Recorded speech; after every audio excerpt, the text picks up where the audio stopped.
Who here hasn't been to space? Why? You better not throw up on my ship. Approaching jump in 3, 2, 1.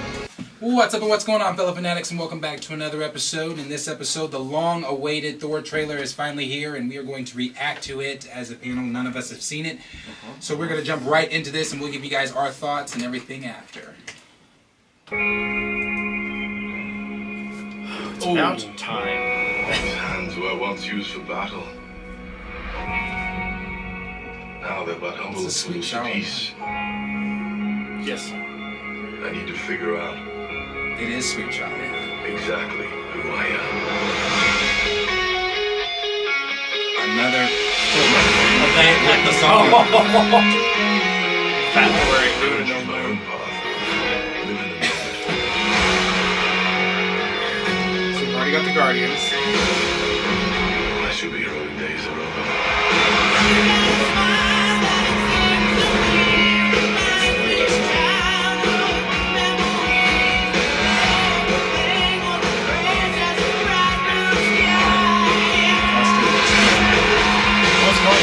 Oh shit! Oh shit! That was Zeus. Remember what I told you. You ever feel lost? Just look into the eyes of the people that you love.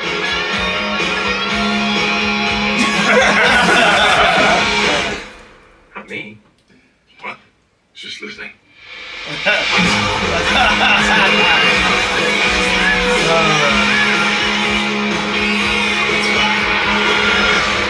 Oh yes! Oh, she looks so good! Done. She looks so good! Woo! Oh shit, she looked great! It's just like it was. I love Oh, the crash. she looks so good! Natalie Fuck Portman! with that. That was good. It That didn't was show good. much. No, they didn't show It was much. good. But I it was liked that. good. Like, It was So good. I would like to say that we on this They channel showed have up. been every Monday.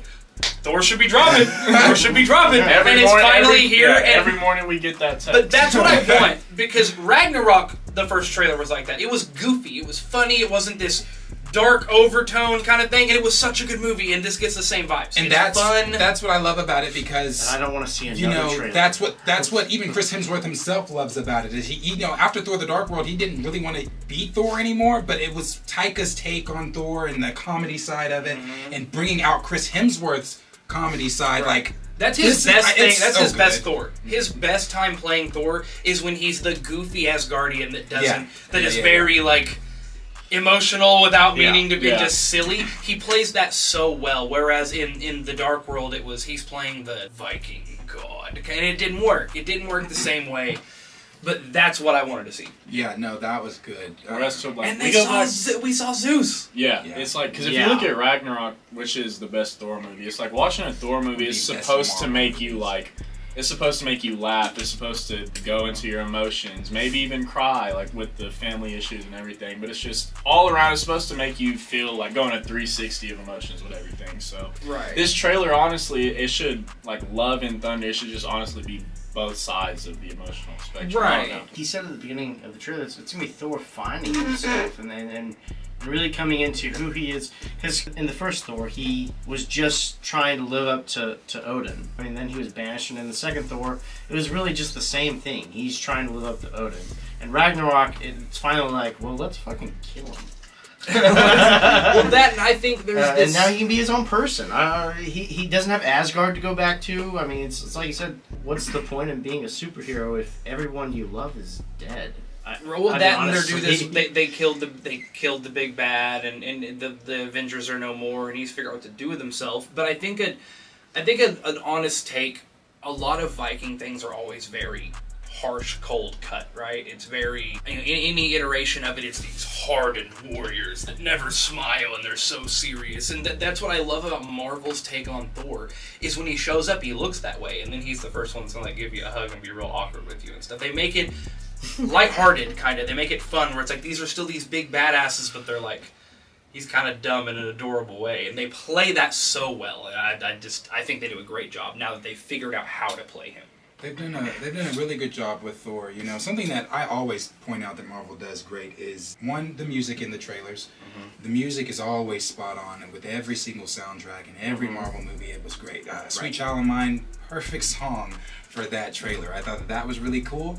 I also thought something that we're seeing more in Marvel with the shows and the movies is the comic book accuracy that we are getting in these trailers. If you look at this trailer, or not just this trailer, Thor: Love and Thunder is largely based on Jason Aaron's run from writing the Thor comic adventures, and there is a scene in there that is pulled directly from the comic book, from when Jason Aaron's was writing it.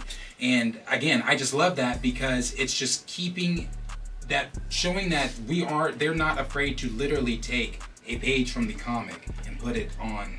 Right, and that it was visually appealing in the comic. That's why they put it in the movie. It's still visually appealing, but for those comic fans, that is for them. That is for that. You see it and you're like, Dad, I know what this is. Yeah. And I think that what I really find interesting about this trailer is, as we're talking about how lighthearted and fun and whatever it seems, this movie is still dealing with Gorr the God Butcher.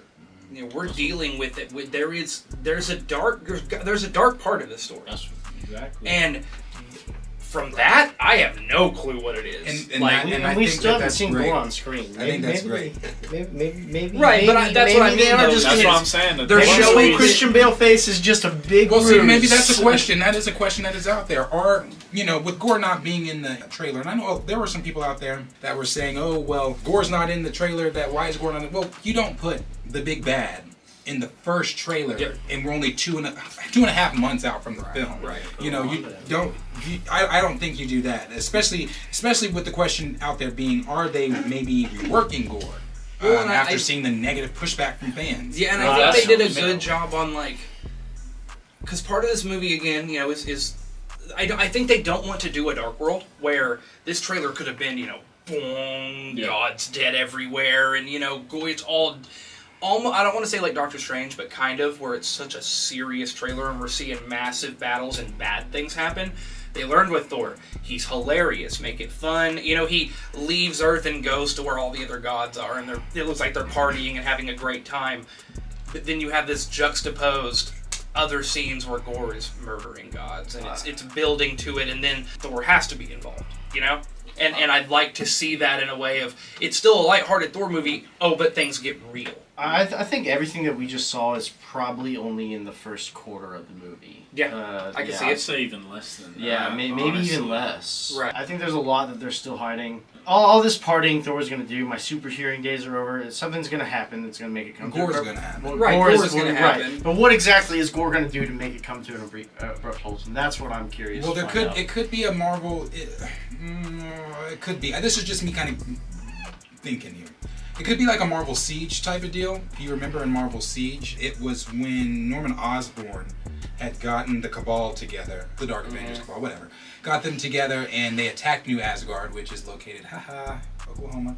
They attacked New Asgard in Oklahoma, and it was an all-out war type deal on New Asgard. So it could be that type of deal, that type of route that they're taking, where they're gonna, because I'm not gonna say, obviously, I'm not saying Norman Osborn's going to show up in Love and Thunder. What I'm saying is we've seen where Marvel will take things from the comics, switch it up, and adapt it into their own way. Right. To where they could be adapting Siege to where there is this type of siege that's going to take place on New Asgard, but the siege being Gorr. Right. Yeah.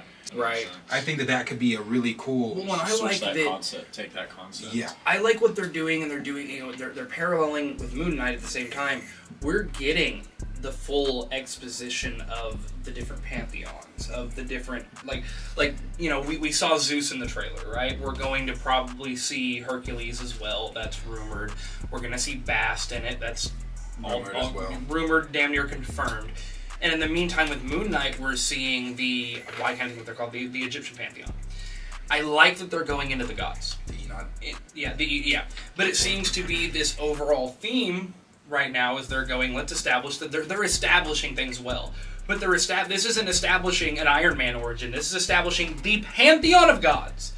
So they're going to build on this, and it's going to lead to something. Like, and they're doing a good job of just making it kind of sprinkling it in there for you. I love sprinkles. Oh yeah, it's definitely going to lead to something. And you know, I think I even said this to Henry the other day. Me and him were talking, and I brought up to him the conversation we all had about is the hype for Moon Knight there, is the hype for Marvel there, etc., etc. And I was talking about how people were talking about the connections in Episode 3 to certain things. But one of the things that is in there that I was telling Henry is I think we are going to see Moon Knight obviously past the show, but I'm not thinking it's going to be so far down the line. I think it could even be in Thor: Love and Thunder. And hear me. In Marvel Comics, Mjolnir is made of Moonrock. And Moon Knight was able to stop Mjolnir because it is made of Moonrock. And Khonshu being the moon god and him having the power of Khonshu, he's able to, and that's why Thor was like, you know, how are you able to do this? Now, obviously, Odin has already said in the MCU that that is not the case. It is not made of Moonrock. But it could be, I don't know, I'm not going to say they're going to retcon that or anything like that. I'm not even saying Moon Knight's going to be in Thor: Love and Thunder. What I'm just saying is, It's a future reaction. It's showing just even more connections to Moon Knight, the wider MCU, and just what the MCU is doing right now. That Moon Knight is going to, I think, catapult into something much larger that's connecting with Thor, that's even going to connect to Wakanda Forever. I think that all of these are all going to connect to one another. But let's go back to that, and we've seen very clearly, and we've talked, you know, you mentioned the whole Marvel hype, this and that, right? So what I loved about this trailer too, and got me all excited. Sure, I like seeing the new people, but they're like, here's a Marvel character, you know, from first Avengers, Gen 1, here's Thor. We immediately see the Guardians, we're getting full scenes with them. We're seeing we're back in Avengers Land. We're back in the main canon storyline Avengers Land. This isn't, well, why isn't this side hero on a Disney Plus that seems completely unrelated unless no, we're back.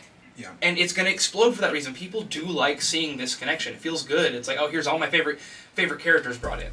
It's not just it's a Thor movie, it's only Thor. No, if you could not even like Thor that much personally, would be like, oh, there's the Guardians, or there's so and so forth, then they get you excited. and I'm even going to throw this out there too, even because with the Mark Ruffalo rumors being out there of him showing up in She-Hulk, we know he showed up at the end of Shang-Chi. We don't really know what Bruce's role is in the Avengers right now. Is it the team recruiter? Is he recruiting for the Avengers or whatever? So if he does show up in She-Hulk, that's one thing.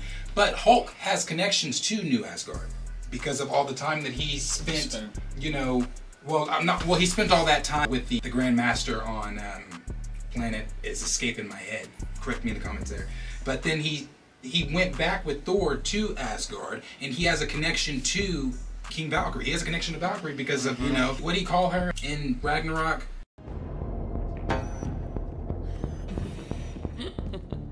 Angry girl.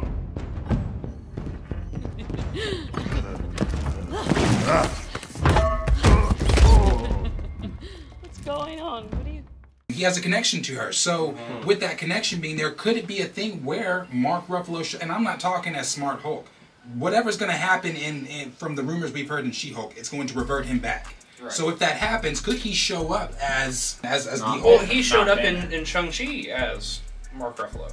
No, I'm not. We're talking about show up as Hulk to defend. Yeah. To help them defend against Gorr. I think it's totally possible. I also just think that that is why the talk gets so big. That is where the hype comes from, right? Is we see a movie like this and it's like, ooh, could Hulk be there? Because guess what? He can. He absolutely he can. Yeah, anyone can. We could have Spider-Man could show up. Right. Not that he's going to. 0% he's going to show up in this movie. But I'm just saying it's now we're in MCU land. We're not in isolated Moon Knight land or isolated Loki fandom land. Hype where the conversations and theories are really about to start taking off. And I think that's what's going to be so great about this movie is it's going to be a fun where we're getting Multiverse of Madness, which is a very emotional, we don't know shit about it. I don't care all the leaks and everything. No, we really don't know. Right, but I'm saying it's just from its portrayal, it's gritty, it's dark, it's emotional, it's strange facing, and then you have this, and it's like that looks so much fun. It's not gonna be so much fun though. The Thor movie? Yeah. Oh yeah, but I'm just saying, look at the trailers side by side. Oh no, without a doubt, but it's like I like that we're getting. Last thing I'll say here, not to cut that off. No, go ahead. This time. I get what you mean, Gorr. Is Jane. She looks Yeah. really. I've always said she looks so good. Her costume is excellent. Seeing Natalie Portman, bro, you have to remember seeing now. I mean, we saw the leaked pictures of her, you know, with the arms. Was that? I don't know if that was Photoshop or if that was real or not. But seeing it here, she looks great. And Natalie Portman ain't like 27, 26 years old. You know, she looks good. Whatever regiment they had her on. Let's also say Mjolnir looks good. Yeah, Mjolnir looks I great love too. the cracked version of it. It definitely. I'm so interested to Her see costume how they is so put cool this back too, and together. especially seeing the costume thing. Like Thor is basically seeing like, oh shit, there's someone else out here doing what I used to do. And I think too by that time. Did you like Thor's new costume? Oh yeah, I liked it. Did you see it like in the beginning where it switched to it a little bit? Or you still I liked it because it ain't that. It ain't Jane. But they're trying to get it as close to his early days in the comic book look as possible. I thought it looked good. I mean, just a little snippet. I'll say of it. what we saw before, where I was like, I'm not feeling it. I like it better on screen. I just think in pictures it's always going to look a bit more brighter because that's what they're trying to do and Right. stuff. But I think on screen it'll look more subtle at moments and stuff. Well, and I think Obviously it's going to fit the setting too, with him being in space with all the, you know, he's on a spaceship, everything going on. He has the nice blue look to him. That'll look better than. Whereas, what the fuck, you know, just looking at like a toy or something. You know, I think it'll work well. Because also in anything like that, you can't see him summon thunder. You know, gets electricity going around, his eyes turn blue, then the suit looks real cool. It's like, I think he'll play it off well. Marvel doesn't do bad. I can't really complain about it. Yeah, I think it'll be fun. It's a great first trailer. Like I said, we're 2.5 months out from the movie. It's crazy to think about. We've got a couple weeks left till Multiverse of Madness. We've still got 3 episodes left of Moon Knight. Then we've got Thor: Love and Thunder. And then we're going to take that little brief break there and then have Wakanda Forever happening in November. It's an exciting time to be a Marvel fan as usual. So, but as always, questions for you guys. Let us know down below what you guys thought of the trailer. What did you think of seeing Thor? What do you think that the movie's going to be like? What did you think of seeing Jane Foster? What did you think about seeing Mjolnir put back together with the cracks and all of those wonderful things that are happening on in this? And even Chris Pratt, he was a lot smaller, skinnier in this, it looked like. But what do you guys think? Let us know down below in the comments. Like, subscribe, share with your friends. We'll see you guys in the next video.